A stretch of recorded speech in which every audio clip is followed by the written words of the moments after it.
she's the Minneapolis captain, and she does so much for CPI. She's so dedicated. She's out there sometimes by herself, leading rallies to support Maduro, to support anti-imperialism. She's written a book about Ibrahim Traore, translated some of her writings. Just a phenomenal, phenomenal person, a great organizer.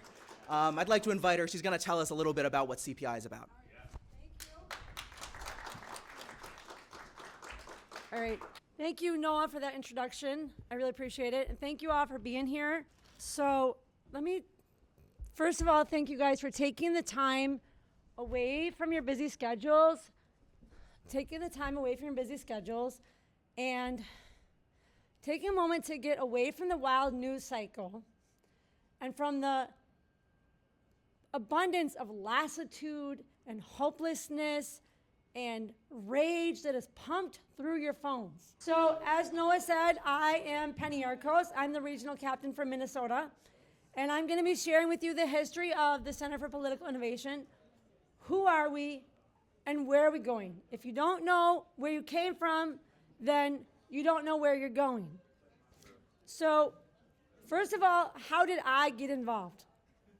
During the pandemic, my son Angel turned 18. And during the George Floyd riots, it was very, very difficult to understand what was going on. And the city was burned down. My son's job was looted. And then you had the COVID lockdowns, and no jobs anywhere. And how do you start your life as a new adult, right? And everything that had given us a sense of community and belonging and meaning in our lives, like fixing bikes at Cycles for Change and selling them on Craigslist, playing guitar in youth group at church, and I got to be a part of it.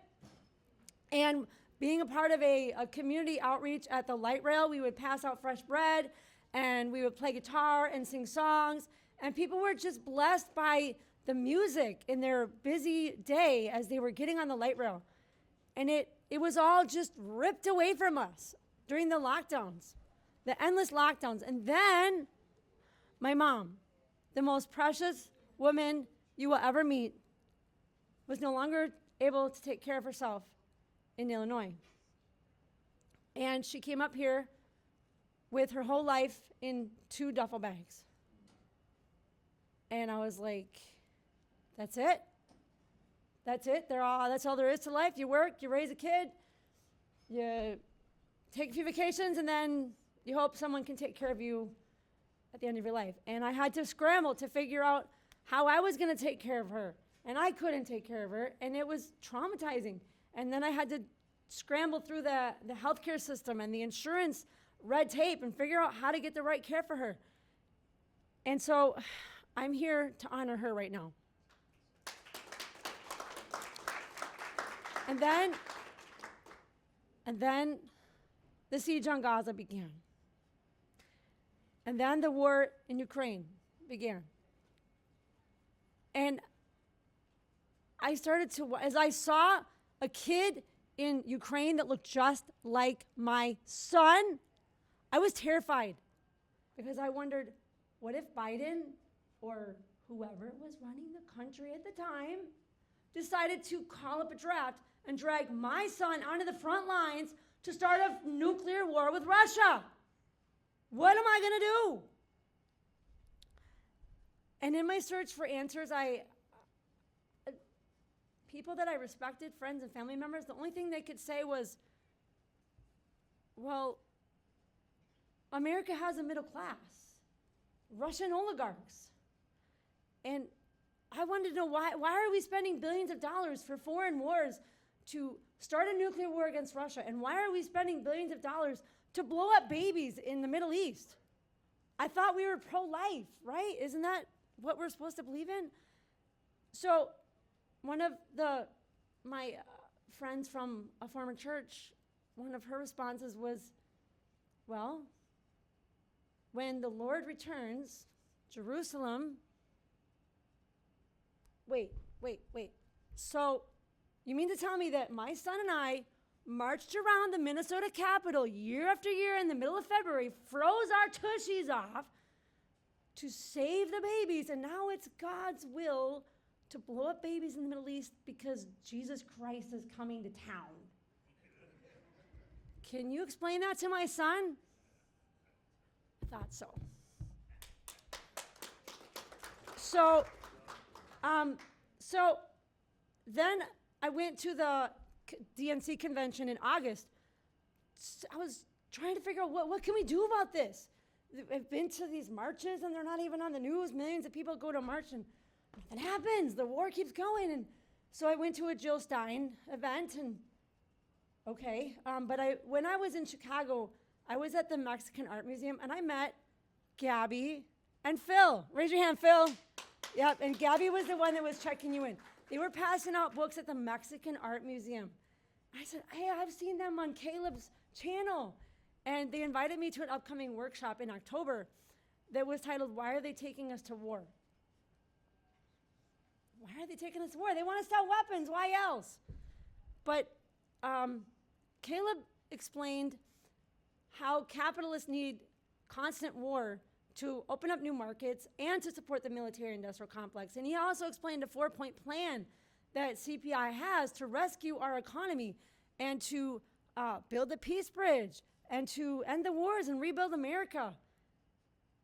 So I was curious and I kept digging.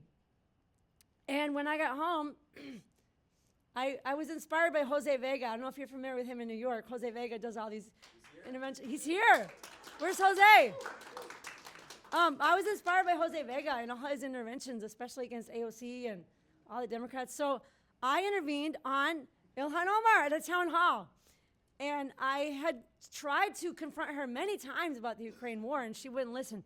So I got up there. We would like to know as American people why you continue to support sending billions of taxpayer dollars to Nazis in Ukraine to start a nuclear war with Russia. China is not our enemy. I need you to leave, please, ma'am. China's not our enemy. Russia's not our enemy. Walk out, please. No more money for rich men's wars. Take your stuff and No walk, more please. money for rich men's wars. No more money for rich men's wars. No more money for rich men's wars. No more money for rich men's wars. Point. It's a good point, Democrats.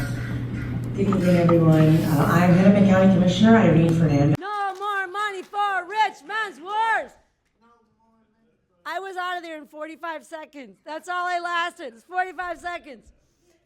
So that's how I got involved. And I've been building a team since then. We had a workshop in February and got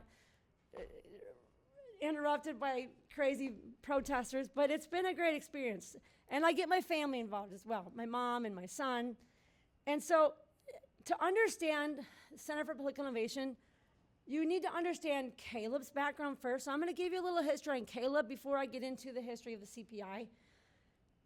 Caleb has always stood for justice and solidarity in his life. When he was young, his mom was a librarian, and he joined his mom on the picket line to protest for security guards at the library, even though her library already had security guards. That's what solidarity is about. It's not just about you. And so when he was in college, he witnessed police brutality against 2 African-American girls who were protesting at their high school about budget cuts. And his video was used in court and acquitted the girls against the charges that were raised against them. So you see, it's about solidarity. It's not about you. And also in his search for truth, Caleb studied the successes of economies like Russia and China and Cuba and Nicaragua, and all the lies that we've been told that it's all a failure, it never works. But he learned and he studied and he wanted to know more. So in 2007, he joined the Workers' World Party to protest the Ohio death row and the Iraq War. In 2010, they relocated Caleb to New York City, and he ended up being a part of Occupy Wall Street, and he joined the International Action Center and became a spokesperson for a world-renowned human rights advocate, former Attorney General Ramsey Clark. Then 2011, Obama bombed Libya, the most prosperous country in Africa. They had a great man-made river, the irrigation project, all across Libya. And people from all around Africa could come and get a job and have a stipend for starting a family and money for education. And when that happened, the World Workers' Party was very, very weak. They did almost nothing to support Gaddafi. They were more worried about catering to the Democrats, while at the same time, working class people stood with Gaddafi because they understand he was fighting the same international global cabal that is grinding nations into poverty, this international banking system that is like a big giant casino, basically. It's not real money. So now, what is it? It's now an open-air slave market, and thousands of people drown in the Red Sea, in the Mediterranean Sea, trying to get away. Libya before freedom, Libya after freedom. That was the turning point for Caleb. That was it. So Caleb began a journey around the world as a journalist to find out the truth about other countries and what's really going on. In 2013, he attended the World Youth Festival in Quito, Ecuador, and he was very impressed by the professionality of delegates from Cuba, China, Vietnam, and the DPRK. In 2014, he went to Iran, and he met anti-imperialist, anti-Zionist organizers, and he learned about their economy that's called not capitalism, but Islam, or the resistance economy. And it's a lot like socialism with Chinese characteristics. And you can compare it to the destructive forces of lightning versus the harnessed electricity. Lightning, what does it do? Come down, strike a tree, the tree falls on your house. It strikes where it will, and it's not a good thing. And when you harness that electricity, you can power your home. You can charge your cell phone. We got lights here, right? And it serves you. So Frederick Engels wrote, I'm going to kind of summarize, but he wrote in his book, Socialism, Utopian and Scientific, social anarchy of production gives place to a social regulation of production with a definite plan to serve the needs of the community and the individual. So you got lightning and you got harnessed electricity. You got the anarchy of capitalism and imperialism, globalism, or a planned economy that serves the community and serves the people. So in 2015, Caleb risked his life on a Red Crescent mission to Yemen with a bunch of doctors from Iran and volunteers. And Saudi Arabia bombed the port of Hodeidah to stop them, and it created an international scandal. But on that boat, Caleb was discussing his faith and their faith with these Iranians, and he reconnected with his Christian faith, which he was previously ashamed of. And they told him to be proud of his heritage. And also he reconnected with his abolitionist heritage. He's a descendant of the great Reverend Charles Finney, who was part of the Second Great Awakening in America, which is a mass movement of Christians against slavery. And that's what we are, a movement not just of Christians, but whatever faith you have. I'm still on my own faith journey, to break the system of imperialism, globalism, and to lift the world out of slavery of the anarchy of the market. So also he went to Venezuela and experienced Bolivarian socialism firsthand. And back home, when the Workers' World Party could not comprehend the success of Venezuela, Caleb said that's enough. And he launched his own study group called Students and Youth for a New America. In 2018, he attended the Alternatives to Globalism conference, and he discussed 21st century anti-imperialism. And the Russiagate was at its height. The internet was Alex Reed Ross, who was part of the Democratic Socialists of America, supposed to be a good guy, right? Socialism, a CIA asset, decided to publish a hit piece on Caleb in the Israeli newspaper Haaretz, just to prove that Caleb was fascist. So we're not just trying to look cool on the internet. We're teaching working families why our system is failing us and what we can do about it. How can we change it? We publish books, we do webinars, we do workshops, but some of the books that we've published, the first one was the Green Book, which is Gaddafi's economic plan for Libya. BreadTube. BreadTube serves imperialism. Caleb wrote this and exposed the British and CIA intelligence behind the quote-unquote socialist streamers on YouTube. That made a big impact. Where's America Going? Marxism, MAGA, and the Coming Revolution is published in Chinese, and it's available on the Chinese mainland. Trotsky and the neoconservatives, the whole story.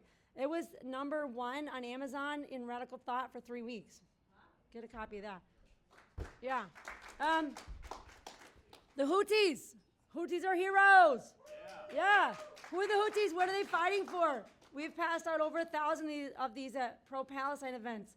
And recently, Caleb and Noah went to a PSL event, and they got kicked out for passing these books out. You know. So yeah, they really support the Houthis, don't they? Khrushchevism. Study in psychological warfare.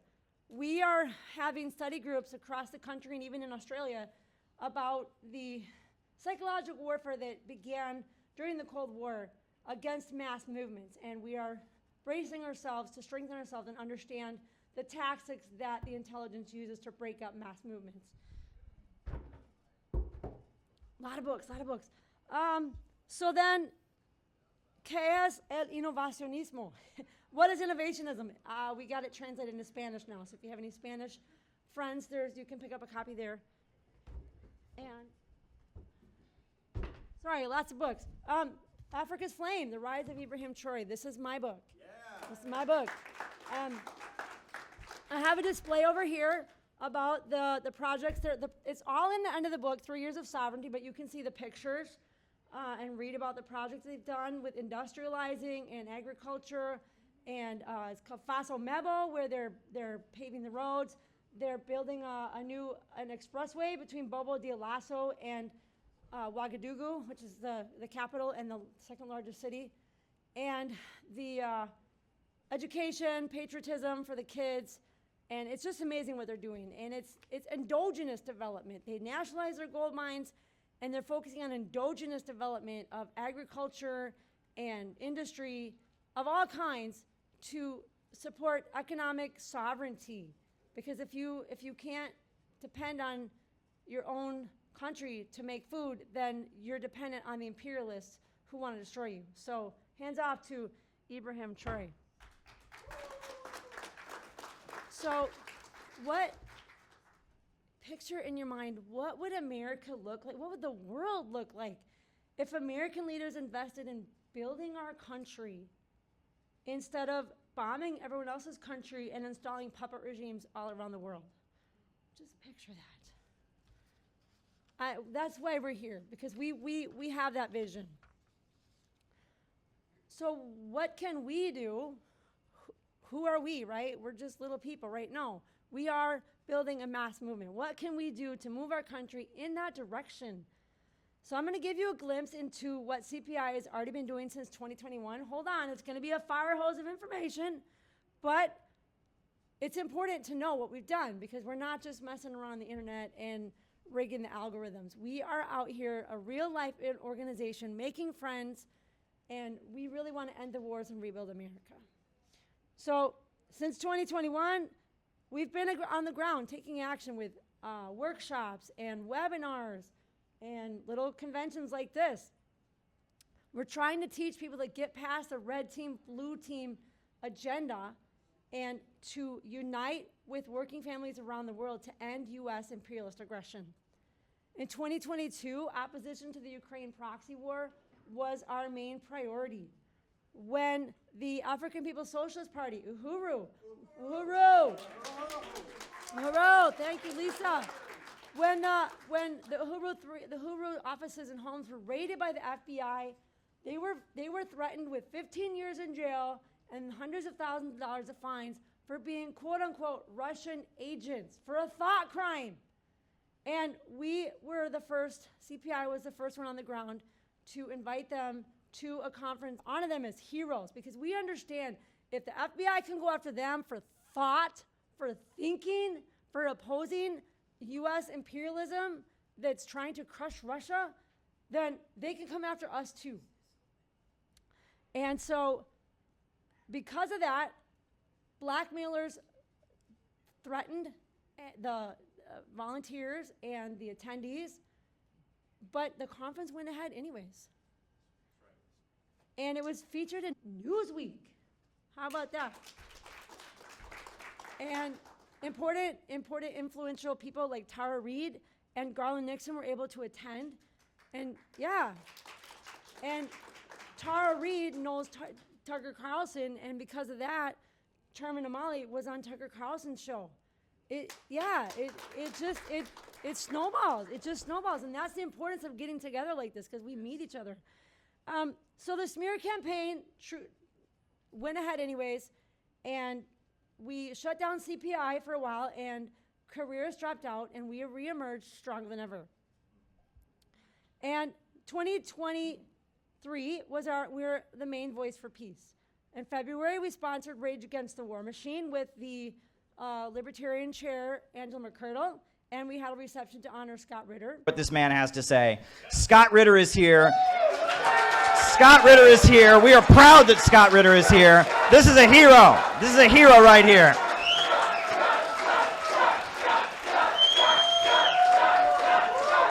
We love you, Scott. We love you. In March, when Biden had a summit for democracy, we had our summit against hypocrisy. In September, a small group of us from CPI confronted Tsai Ing-wen, the puppet president in Taiwan. And she was selling war in our country. And so Caleb and others tried to get out of our country. Stop selling war in our country. China is not our enemy. That's right. And also in September, Caleb interviewed President Ibrahim Raisi, the president of Iran. May he rest in peace. In 2024, CPI stood with our allies to demand an end to imperialist wars. In February, Caleb held a UN press conference to highlight the Uhuru case and the weaponization of FBI against support for Russia. In March, Caleb and Noah went to the World Youth Festival in Sochi, and they also brought up the case of Uhuru with President Putin. And they also asked how we could restore relations between America and Russia. In June, CPI co-sponsored the reunification event, reunification of the Korean Peninsula with the LA Family Church. In August,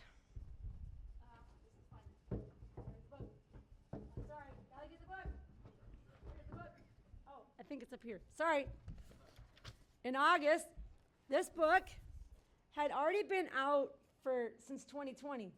Kamala Harris and the Future of America.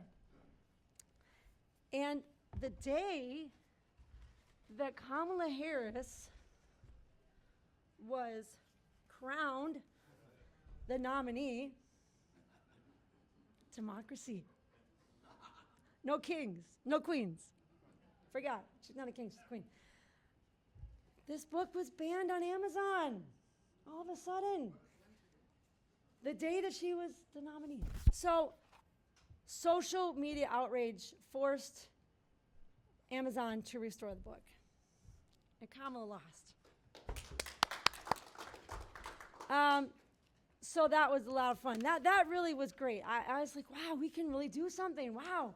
So October was my intervention with Ilhan Omar. And December, Caleb and others went to the trial, the free speech trial of the century, to support Uhuru in Tampa, Florida. And we launched our Peace MAGA campaign with a big banner with Trump and Kim Jong-un shaking hands, and only peace can make America great again. And we went to the Trump Tower, New York City Library, and the Madison Square Gardens.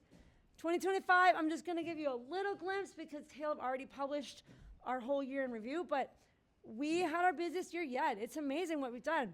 We continued Peace MAGA at the DC inauguration with a big Peace Bridge banner and the Trump Kim Jong-un banner to highlight the possibility of peace under the Trump administration, not to support Trump or not Trump, but to highlight the possibility of peace, that's what we want people to push for. And the only way that a president can do that is if he has mass support from the population, from the working class. Throughout the year, we held workshops and rallies to support peace talks to end the Ukraine war. April 30, after U.S. AFRICOM was signaling regime change intent in Burkina Faso, we joined an international day of action. I believe Black is Back Coalition did a thing in Chicago as well to support Ibrahim Traore. We marched around the streets with our signs. We said, hands off Africa, hands off Traore, hands off Uhuru, hands off Africa, hands off Traore, hands off Uhuru. In October, this was so fun. We crashed the No King Circus. And yes, it was great. And we marched around with our signs. In Minnesota, they were standing around, bouncing around with their Garfield costumes and hippopotamus and frogs and you name it. And I was out there with a big banner of Maduro. It said, hands off Venezuela. There was one lady there that had another sign, hands off Venezuela. Everyone else was like, shut up, and you're being disrespectful. And I said, it's disrespectful to invade another country. That's right. So now where are we? Where are we? Because these clowns did not support, just clowns. They don't support Maduro until the day after he was kidnapped. Oh, hands off Venezuela. And now the Republicans can say, hey, you said no kings, and now he's supposedly a dictator and a king. So we are consistent. We are against imperialism, globalism. We stand with anti-imperialist leaders around the world. We stand with Uhuru and Black is Back. They are our heroes. So now my family and I participate with members of our community in these peace rallies. And we write songs and we sing songs about building the peace bridge. My mom's legacy is the last song that she did is, we've been working on the peace bridge all the live long day. And we did that at her nursing home with her nursing home staff in front of the Christmas tree. And so that's her legacy. So what does this have to do with you? Like I said, we're not an internet fandom. We exist to carry out operations around the country and even in Australia. We have a member in Australia. The threat of a new world war is hanging over our heads like a Damocles sword. And we are going to resist the threat of a low-wage police state. We want to rebuild America and end the wars. So we're not trying to revive the Soviet Union. We don't identify with the quote-unquote communists, the ones dancing around in hippopotamus and Garfield costumes and burning American flags. We know our country has a dark history, and we admit that, but we also have heroes like John Brown and Caleb's ancestor, the Charles Finney, an anti-slavery movement. And so we, like I said, we admit that there is a dark history, but we want a brighter future for America and for the world. And so you have a choice.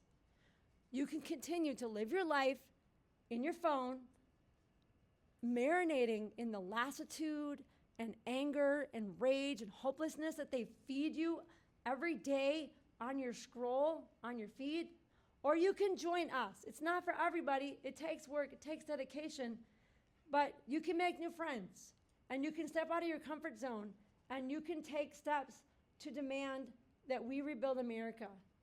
America is ready. America is ripe. The earth is awakening, and America must join.